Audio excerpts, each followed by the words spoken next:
Hello လာပြီနာပါဒီညအိမ်အောင်ရှင်နေတဲ့အတွက်ပေါ့နော်ကြည့်ပြီးမှာပါအဲ့အတွက် energy လေးတစ်ချက်ပြပြမယ်နော်ဒီအိမ်အောင်ရေးမစတင်ခင်အချိန်တုန်းကအတိုက်ခိုက်တွေများခဲ့တယ်ပေါ့နော်ဒီအိမ်အောင်ကိုတီထောင်ဖို့အတွက်အမျိုးမျိုးသောအကြောင်းအရာတွေနဲ့တိုက်ခိုက်ပြီးတော့မှဒီအိမ်အောင်ကိုထူထောင်ခွင့်ရခဲ့တာပေါ့နော်ညီကိုမောင်နှမဖြစ်စေတငယ်ချင်းဖြစ်စေတောင်မို့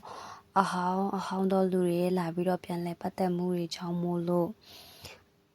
ကြားထဲမှာအဖြတ်တွေအများကြီးဝင်ပြီးတော့မှဒီအိမ်တောင်ကိုထူထောင်နိုင်ခဲ့ကြတာထူထောင်ပြီးသွားတဲ့အချိန်မှာလဲကြောက်ကိုတယောက်မေတ္တာစင်မေတ္တာမှန်နဲ့ချစ်ခင်ကြတယ်တကယ်လေတယောက်ကိုတယောက်သစ္စာရှိခဲ့တယ်ချစ်ခဲ့တယ်လူကြီးတွေကလည်းတဖြည်းဖြည်းနဲ့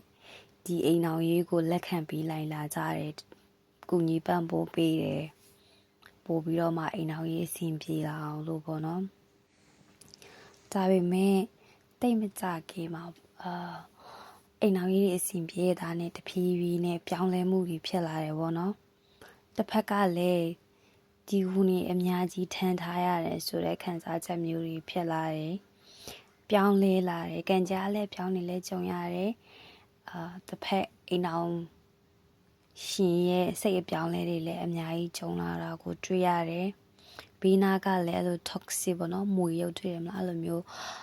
ဘေးဥပအန်ရပြီးမဲ့လူတွေမြောက်ထိုးပွင့်ကောလုပ်ပြီးတဲ့သူတွေအများကြီးနဲ့လည်းတွေ့လာခဲ့ရတယ်အဲ့လိုနဲ့တဖြည်းဖြည်းနဲ့အိမ်အောင်ကြီးကအဆင်မပြေတာရမှုတွေအများကြီးပဲကြုံခဲ့ရတယ်အဲ့လိုနဲ့အိမ်အောင်ရေးစီမပြေမှုတွေအများကြီးကြုံလာရတယ်ပေါ့နော်တကယ်လို့ကိုယ့်ရဲ့အိမ်အောင်ဘက်နဲ့စီမပြေနေတဲ့အိမ်အောင်ရေးကိုပြန်ပြီးတော့ကောင်းမွန်ခြင်းနဲ့ဆိုလို့ရှိရင်ကိုယ့်ဘက်ကအများကြီးစိတ်ရှိပြီးတော့တိခံပြီးတော့ဖြည်းဖြည်းမှန်မှန်နဲ့ကိုယ့်ဘက်ကိုပြန်ပါလာအောင်ပြန်နားလည်လာအောင်လို့ပြန်လုပ်ရမယ်ပြီးရင်ကိုယ့်ဘက်ကလိုအပ်တာတွေရှိတယ်ဆိုလို့ရှိရင်လည်းပြင်ဆင်ပြီးတော့လောက်ကင်လာရမယ်ပေါ့နော်ဒါဆိုရင်တော့တဖြည်းဖြည်းနဲ့အိမ်အောင်ရေးကပြန်လဲအဆင်ပြေလာတဲ့တာယာလာတဲ့အိမ်အောင်ရေးကိုပြန်လဲရရှိလာပါမယ်